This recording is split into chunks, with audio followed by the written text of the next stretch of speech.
कहानी की शुरुआत एक भयानक युद्ध के बाद की दुनिया से होती है। अब सिर्फ एक शहर बचा था। उसी शहर में रहती थी एक जादूगरनी ग्रे, जो मशहूर थी कि वो किसी की भी इच्छा पूरी कर सकती है अगर कीमत सही हो। चर्च को उसकी करतूतें पसंद नहीं थीं, इसीलिए उन्होंने उसे फांसी की सजा सुनाई। लेकिन वो भूल गए कि ग्रे एक जादूगरनी है। ग्रे ने चर्च के एक सिपाही पर जादू कर दिया। उस सिपाही को ऐसा महसूस हुआ जैसे फांसी का फंदा उसके गले में हो। घबराकर उसने गोली चलाई और फंदा तोड़ दिया। लेकिन बाद में उसे समझ आया कि उसने गलती से जादूगरनी को ही आजाद कर दिया है। फिर उसने देखा कि ग्रे उसकी ओर दौड़ रही है। उसने गोली चलाई, लेकिन वो भी गोली उसके साथी को लगी। वो बहुत डर गया और घुटनों पर गिर गया। तभी चर्च की पुजारिन आई और एक खंजर से उसे मार डाला। इसके बाद पुजारिन ने बाकी सिपाहियों को ग्रे को पकड़ने भेजा, लेकिन जादूगरनी ने एक एक करके सबको मार डाला। आखिर में जब सिर्फ पुजारिन बची तो ग्रे ने उसे चाकू की नोक पर पकड़ लिया। उसने पुजारिन को वहीं फांसी का फंदा पहनाया और उसे फांसी पर लटका दिया। फिर वो चुपचाप वहां से चली गई। इसी समय एक शिकारी बॉयस शहर में आ रहा था। तभी कुछ गुंडों ने उसे चारों तरफ से घेर लिया, लेकिन बॉयस पहले से ही इसके लिए तैयार था। जैसे ही गुंडे उसके पास आने लगे, बॉयस ने फुर्ती से गोली चलाई और एक एक करके सभी गुंडों को मार गिराया। उधर ग्रे एक अंधी भिखारिन को एक सिक्का देकर आगे बढ़ी, लेकिन वो चौंक गई जब उस औरत ने उसका नाम लेकर शुक्रिया कहा। भिखारिन ने कहा कि उसने उसकी दरियादिली को कई साल पहले ही पहचान लिया था, जो अब इस दुनिया में बहुत कम देखने को मिलती है। फिर ग्रे वहां से चली गई। कुछ देर बाद ग्रे के पास एक योद्धा आया। उसका नाम जेरस था, लेकिन ग्रे ने उसके आने का मकसद पहले ही समझ लिया। असली ग्राहक तो रानी थी, जो एक चादर में छिप कर आई थी। जब ग्रे ने उसे उसकी इच्छा पूछी तो रानी ने कहा कि वो अकेले में बात करना चाहती है। जेरस ने विरोध किया, लेकिन कुछ ज्यादा बोल नहीं पाया और बाहर चला गया। जब वे दोनों अकेली रह गए तो रानी ने कहा कि उसे ग्रे की असली पहचान पता है। वो उन खोई हुई जमीनों से आई थी जहां भयानक जीव रहते थे और वहां कुदरत के नियम नहीं चलते थे। फिर रानी ने अपनी इच्छा जाहिर की कि वो रूप बदलने का रहस्य जानना चाहती है। वो चाहती थी कि वो एक भेड़िया बन सके। ग्रे ने उसे चेतावनी दी कि ऐसी इच्छाओं के अंजाम अच्छे नहीं होते, लेकिन रानी ने कहा कि ये उसका निजी मामला नहीं है। ग्रे ने पैसे ले लिए, क्योंकि वह कभी किसी की इच्छा को ठुकराती नहीं थी। योजना ये थी कि एक शिकारी को लॉस्ट लैंड भेजा जाएगा, जहां से किसी रूप बदलने वाले जीव को पकड़कर उसकी शक्ति चुराई जाएगी। ग्रे ने रानी से कहा कि उसे अगली पूर्णिमा तक का समय चाहिए, जो 6 दिन बाद आने वाली थी। समझौता हो जाने के बाद जेरस दोबारा ग्रे से मिलने आया।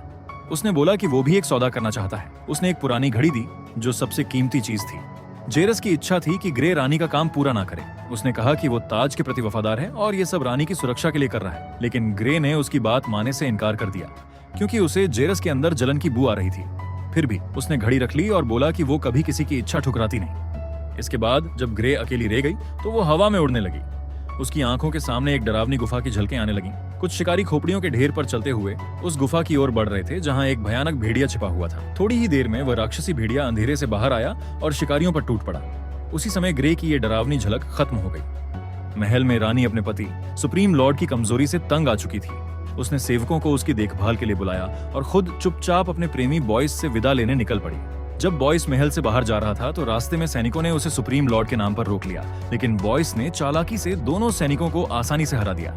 थोड़ी देर बाद ग्रे एक शराब खाने में बॉयस के पास आई और कहा कि वो एक ताकतवर शिकारी की तलाश में है, जो उसे लॉस्ट लैंड्स ले जा सके। उसने बताया कि उस इलाके में शहर के नियम नहीं चलते और उसे शक था कि ग्रे इतनी खतरनाक मिशन में उसका साथ दे पाएगी। लेकिन ग्रे ने डर नहीं दिखाया और कहा कि अगर वो बोझ बनी तो बॉयस उसे छोड़ सकता है, और अगर बॉयस बोझ बना तो वो भी उसे छोड़ देगी। ग्रे ने उसे वहां ले जाने के बदले में जेरस की दी हुई घड़ी इनाम में देने की पेशकश की, लेकिन जैसे ही वे सौदा पूरा करने ही वाले थे तभी चर्च के सैनिक बार में घुस आए। वे अब भी ग्रे को पकड़ना चाहते थे।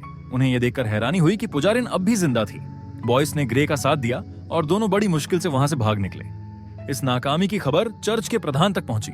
उसने ऐलान किया कि जो भी इन भागे हुए लोगों को पकड़कर लाएगा उसे इनाम दिया जाएगा। लेकिन जब लोगों ने पर्चे देखे तो उन्हें समझ आया कि ग्रे अब विरोध की एक निशानी बनती जा रही है।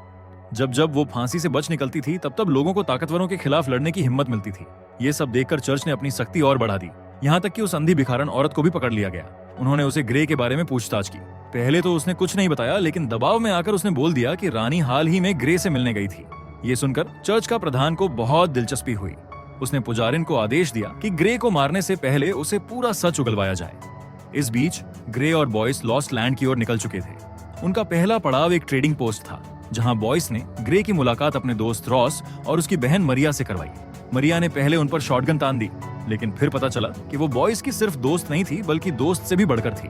डिनर के दौरान ग्रे ने कहा कि उन्हें पूर्णिमा से पहले मंजिल तक पहुंचना होगा, क्योंकि वो शिकार को उसके भेड़िए वाले रूप में पकड़ना चाहती है। बॉयस को यह समय बहुत कम लगा और उसने कहा कि यह तभी मुमकिन है अगर वे पहाड़ों के बीच से ट्रेन की पटरियों के सहारे जाएं। लेकिन उन्हें यह नहीं पता था कि पुजारिन उसी ट्रेन से उन्हें पकड़ने के लिए आ रही थी। बॉयस ने मरिया के साथ रात बिताई और अगली सुबह ग्रे के साथ रवाना हो गया। उसने ग्रे को चेतावनी दी कि अब आगे रास्ते में कोई दोस्त नहीं मिलेगा। उधर रानी को पता चल गया कि चर्च के प्रधान ने उनके पीछे आदमी भेजे हैं। रानी उसे नाराज होकर बोली कि सैनिकों की जरूरत शहर में है, वहां नहीं। तब वो समझ गया कि रानी अब चर्च की साथी नहीं रही और उसने ये सोचकर तैयारी शुरू कर दी कि अगर सुप्रीम लॉर्ड मर गया तो क्या होगा। जब ट्रेन ट्रेडिंग पोस्ट पहुंची तो रॉस और मरिया पर दबाव बनाया गया कि वे सब कुछ बता दें।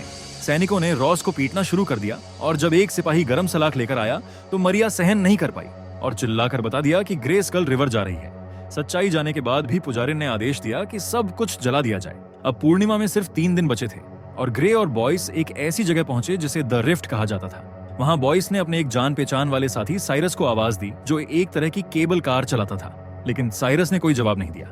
तब वे उसे ढूंढने लगे। गलियारों से गुजरते हुए उन्हें साइरस की लाश मिली और उन्हें समझ आ गया कि पुजारिन उनसे पहले ही वहां पहुंच चुकी है। जब वे बाहर आए तो उन्होंने देखा कि पुजारिन काले चश्मे पहनकर खड़ी थी। उसके सारे सैनिकों ने भी चश्मे पहन रखे थे ताकि वे ग्रे की नजरों में आकर उसके वश में ना हो जाएं। पुजारिन ने बॉयस से बात की और कहा कि अगर वो ग्रे को बिना झगड़े के उसके हवाले कर दे तो उसे बड़ा इनाम मिलेगा, लेकिन बॉयस ने मना कर दिया। तभी बॉयस की नजर दीवार पर लटकी मरिया पर पड़ी और वो गुस्से से भर गया। मरिया ने आखिरी बार उसकी ओर देखकर उसका नाम पुकारने की कोशिश की। तभी पुजारिन ने उसके सामने ही उसे गोली मार दी। ये सब देखकर बॉयस और भी ज्यादा गुस्से में आ गया। उसने सिपाहियों पर गोलियां चलानी शुरू कर दी। वहीं ग्रे ने दिखा दिया कि उसे किसी को हराने के लिए जादू की जरूरत नहीं है। सिपाही एक एक करके गिरने लगे और जैसे ही सिपाही गिरने लगे एक नई टोली कुल्हाड़ियों के साथ सामने आ गई, लेकिन ग्रे और बॉयस उनका भी डटकर सामना किया। अब मैदान में पुजारिन लड़ाई के बीच बेखौफ खड़ी थी क्योंकि उसे भरोसा था कि उसके लिए कोई ना कोई सिपाही जान देने को तैयार रहेगा। लेकिन जब सैनिक तोप लेकर आ गए तो ग्रे और बॉयस वहां से भागे और एक केबल कार में जा छिपे। बॉयस ने किसी तरह केबल कार चालू कर दी। कुछ सिपाही कार में घुसने में कामयाब हो गए। उसमें से एक सिपाही तो छत पर चढ़ गया और गोलियां चलाकर उसमें छेद करने लगा। ग्रे को भी ऊपर चढ़ना पड़ा ताकि वो उसका मुकाबला कर सके। जब पुजारिन ने देखा कि जादूगरनी लड़ाई जीत रही है तो उसने हुक्म दिया कि रस्सी काट दी जाए। सिपाहियों ने एक रस्सी खोल दी जिसे कार हवा में लटक गया। फिर पुजारिन ने खुद दूसरी रस्सी पर गोली चलाई जिसे कार झटके से उड़कर एक पहाड़ी से जा टकराया। ग्रे ने बॉयस को चिल्लाकर कहा कि अब बचने का एक ही रास्ता है, ऊपर चढ़ना। वो तो पहले से बाहर थी, लेकिन बॉयस अभी भी अंदर संतुलन बना रहा था। ऊपर से जिस रस्सी से वो कार लटका हुआ था वो भी टूटने वाली थी। जैसे ही रस्सी टूटी बॉयस ने छलांग लगाकर खुद को बचा लिया और ग्रे के पीछे पीछे पहाड़ी पर चढ़ने लगा। इधर पुजारिन ने हार नहीं मानी। उसने गोली चलाई और वो सीधे बॉयस के कंधे में लगी। फिर जब वो दूसरी गोली चलाने जा रही थी तो गलती से उसकी नजर जादूगरनी की आंखों से मिल गई। ये नजरों का संपर्क बहुत कम समय का था, लेकिन इतना काफी था कि पुजारिन का ध्यान भटक गया और वो उलझन में पड़ गई। बाद में बॉयस ने अपने कंधे से गोली निकाली और ग्रे ने उसकी मदद की और उसके घाव पर टांके लगाए। उसी समय बॉयस ने उसे कहा कि वो बहुत हद तक उसी जैसी है और ये बात उसने तभी जान ली थी जब पहली बार उसकी आंखों में देखा था। उधर महल में रानी को पता चला कि वो गर्भवती है। वो बहुत खुश हुई और उसने अपने पति को बताया कि भविष्य का सुप्रीम लॉर्ड एक किसान बॉयस का बेटा है। ये बोलने के बाद उसने तकिया उठाया और उसके मुंह पर रखकर तब तक दबाया जब तक उसकी सांस बंद नहीं हो गई। अब पूर्णिमा में सिर्फ 2 दिन बाकी थे। ग्रे और बॉयस एक जगह पहुंचे जिसे शैडो बेना कहा जाता था। तभी उन्हें ट्रेन की आवाज सुनाई दी और वे पास के एक बिजली घर के खंडहर में छुप गए। बॉयस ने चेतावनी दी कि वहां कुछ भयानक जीव रहते हैं और उन्हें पूरी रात आग जलाकर रखनी होगी क्योंकि वे सिर्फ आग से डरते हैं। तभी बिजली की लाइटें धीरे धीरे टिमटिमाने लगीं और चारों ओर से डरावनी आवाजें आने लगीं। एक भयानक और डरावना जीव अंधेरे से बाहर निकला और अपनी तेज दांतों को दिखाने लगा। बॉयस ने उनके चारों तरफ आग का घेरा बना दिया। ऊपर से सब कुछ देख रहे दूसरी जाति के नेता को यह सब पसंद नहीं आया। वो और उसके साथी तुरंत नीचे कूद पड़े। उनका नेता ग्रे को नाम से पुकारता हुआ उसके सामने आ गया। यही उसकी सबसे बड़ी गलती थी। ग्रे ने अपनी आंखों से उसे सम्मोहित कर दिया और पीछे हटने पर मजबूर किया। फिर उसने एक जोरदार आग का हमला किया जो सारे राक्षसों को जलाकर खत्म कर गया। थकर वो बॉयस की बाहों में गिर पड़ी और बताया कि वो उस राक्षस को पहले से जानती थी। उसने बताया कि इस जगह पर एक ऐसा खजाना छिपा था जिसे मिल जाए उसे एक अद्भुत शक्ति मिल सकती थी। एक दिन एक आदमी ने उस खजाने को हासिल करने के लिए उसकी मदद ली। ग्रे ने मना नहीं किया, लेकिन उसके बुरे परिणाम निकले। वही आदमी अब वो राक्षस बन चुका था। पूर्णिमा से एक दिन पहले सुबह चर्च का मुखिया लोगों को ये घोषणा करता है कि सुप्रीम लॉर्ड अब इस दुनिया में नहीं रहे। वो ये भी बताता है कि रानी मां बनने वाली है और बोलता है कि अब नए सुप्रीम लॉर्ड की जय जयकार की जाए, लेकिन जनता चुप रहती है। फिर मुखिया और सेनापति जेरस एक दूसरे की तरफ देखते हैं और जेरस रॉयल गार्ड को जनता पर हथियार ताने का आदेश देता है। डर की वजह से लोग तालियां बजाने लगते हैं और जयकार करने लगते हैं। रानी झूठी मुस्कान के साथ मुखिया को धन्यवाद देती है और मुखिया भी दिखावे की खुशी करता है। वो पुजारिन से कहता है कि अब जल्दी करनी होगी। केवल जादूगरनी का कन्फेशन ही उसे रानी को हटाने का मौका देगा। उधर बॉयस और ग्रे फील्ड्स ऑफ फायर नाम की जगह पर पहुंचे, जो स्कल रिवर से पहले का आखिरी पड़ाव था। ग्रे कहती है कि अब वो यहाँ से अकेले भेड़िए से लड़ने जाएगी और वो अपनी घड़ी बॉयस को दे देती है। बॉयस बोलता है कि वो अकेले जिंदा नहीं बच पाएगी और वहां से जाने से मना कर देता है। वो उसे ये मिशन छोड़ने को कहता है, लेकिन ग्रे नहीं मानती। इसी समय महल में रानी जेरस से बोलती है कि अब उसे सत्ता से हटाने वाला केवल एक ही व्यक्ति बचा है, चर्च का मुखिया। जेरस बोलता है कि रॉयल गार्ड अब भी ज्यादा ताकतवर हैं, लेकिन रानी को उसकी बातों पर यकीन नहीं होता। फिर वो थोड़ा नजदीक आती है और पूछती है कि क्या वो उसके लिए कुछ भी करेगा। ये बातचीत धीरे धीरे एक किस में बदल जाती है। दूसरी ओर बॉयस और ग्रे एक सुरंग से गुजर रहे थे। तभी उन्होंने महसूस किया कि पटरी हिल रही है। बॉयस को समझ आ गया कि ट्रेन आ रही है। तभी ग्रे ने कहा कि उसके पास एक योजना है। जैसे ही ट्रेन पास आई, ग्रे दौड़ती हुई सुरंग के बाहर की ओर भागी। ये देखकर पुजारिन ने ट्रेन की रफ्तार और बढ़ा दी, लेकिन उसे जाल का पता तब चला जब सुरंग के बाद सीधा एक गहरी खाई थी और पुल टूटा हुआ था। बॉयस पुल के नीचे छिपा हुआ था। जैसे ही ग्रे ने छलांग लगाई, बॉयस ने उसका हाथ पकड़ लिया। ट्रेन खाई में गिर गई और जोरदार धमाका हुआ। उसमें बैठे सभी लोग मारे गए, यहाँ तक कि पुजारिन भी। महल में बैठे चर्च के मुखिया ने पुजारिन की आखिरी चीखें सुनी और समझ गया कि उसकी योजना नाकाम हो गई है। गुस्से में उसने सैनिकों को आदेश देना शुरू किया, लेकिन कोई वहां से हिला नहीं। तभी उसके पास खड़े लोग जमीन पर गिर पड़े और जेरस सामने आया। जेरस ने मुखिया पर गद्दारी का आरोप लगाया और उसे मौत की सजा सुनाकर वहीं मार दिया। उधर ग्रे और बॉयस स्कल रिवर पहुंचे। बॉयस ने बताया कि ये सभी वही लोग थे जिन्होंने भेड़िए का सामना करने की हिम्मत की थी। फिलहाल वहां भेड़िया नहीं था और आग भी बहुत समय से नहीं जली थी। ग्रे ने कहा कि आज रात पूर्णिमा है और वो जरूर आएगा। बॉयस उसे बार बार समझाने की कोशिश करता रहा कि ये सब छोड़ दे, लेकिन वो नहीं मानी। उधर जेरस भी रानी को समझा रहा था कि इस योजना को छोड़ दे, लेकिन वो भी असफल रहा। चांद निकलते ही ग्रे ने बॉयस से सच कबूल किया। उसने कहा कि उसे शुरू से पता था असली भेड़िया खुद बॉयस है। बॉयस को अपने शरीर में बदलाव महसूस हो रहा था। उसने कहा कि वो उसे पहले ही बताना चाहता था, लेकिन उसे यकीन था कि वो उस पर विश्वास नहीं करेगी। फिर वो धीरे धीरे भेड़िए में बदलने लगा। जब उसका रूप पूरी तरह बदल गया, उसने ग्रे की ओर देखा। ग्रे ने उसे एक ऐसे जाल में फंसा लिया जिसमें वो उसे कौवों के झुंड की तरह दिखाई देने लगी, जो उड़ते उड़ते आसमान में एक बड़ा पक्षी बन गए। दोनों राक्षस आपस में भिड़ गए। इसी मौके का फायदा उठाकर ग्रे ने अपने तेज पंजों से उस पर हमला किया और उसे जख्मी कर दिया। आखिर में वो जमीन पर गिर पड़ा। चांद पर बादल छा गए और बॉयस फिर से इंसान बन गया। ग्रे ने उसका ध्यान रखा और उसे आराम करने को कहा, लेकिन जब वो उठा तो देखा कि वो जंजीरों में बंधा था। ग्रे ने तब सारा सच बताया। जब पुजारी ने उसे गोली मारी थी, तब उसने उसकी सिलाई करते समय चांदी का सिक्का उसके जख्म के नीचे रख दिया था। उसे पता था कि यही एक तरीका था जिससे वो बॉयस को कमजोर कर सके। अब उसे रानी से किए वादे को पूरा करना था। भेड़िए की ताकत को बॉयस से लेना था। लेकिन जब वो खंजर उठाने लगी तो बॉयस ने उसे एक आखिरी इच्छा मांगी।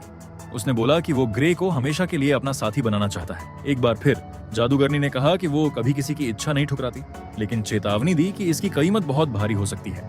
फिर जब आसमान में दोबारा पूरा चांद निकला तो बॉयस फिर से भेड़िया बन गया। ग्रे ने उसके शरीर में खंजर घोंप दिया। फिर उसने उसका शरीर पत्थरों से ढक दिया और अपनी घड़ी उस पर रख दी। इसके बाद वो शहर लौट गई। उसकी वापसी ने लोगों पर बड़ा असर डाला। मजदूरों ने विद्रोह शुरू कर दिया। ग्रे ने भेड़िए की खाल जेरस को दी और कहा कि रानी को उसमें अपना खून टपकाकर उसे पहना होगा और ये काम उसी रात करना होगा। जेरस ने अपनी घड़ी वापस मांगी और कहा कि ग्रे ने उसकी इच्छा पूरी नहीं की, लेकिन ग्रे ने बताया कि रानी के पेट में जो बच्चा है वो बॉयस का है। उसने कहा कि उसने जेरस को वही दिया जो वो सच में चाहता था, यानी बॉयस की मौत। जब रानी को पता चला कि बॉयस मर चुका है तो वो टूट गई। उसने कहा कि वो सिर्फ इसलिए भेड़िया बनना चाहती थी ताकि बॉयस के साथ रह सके। जेरस ने उसे चुप कराने की कोशिश की और फिर से बोला कि वो उसके लिए कुछ भी करेगा। गुस्से में आकर रानी ने कहा कि अगर वो सच में कुछ भी कर सकता है तो उसे मर जाना चाहिए, और उसने एक नुकीली पिन उसके गले में घोंप दी।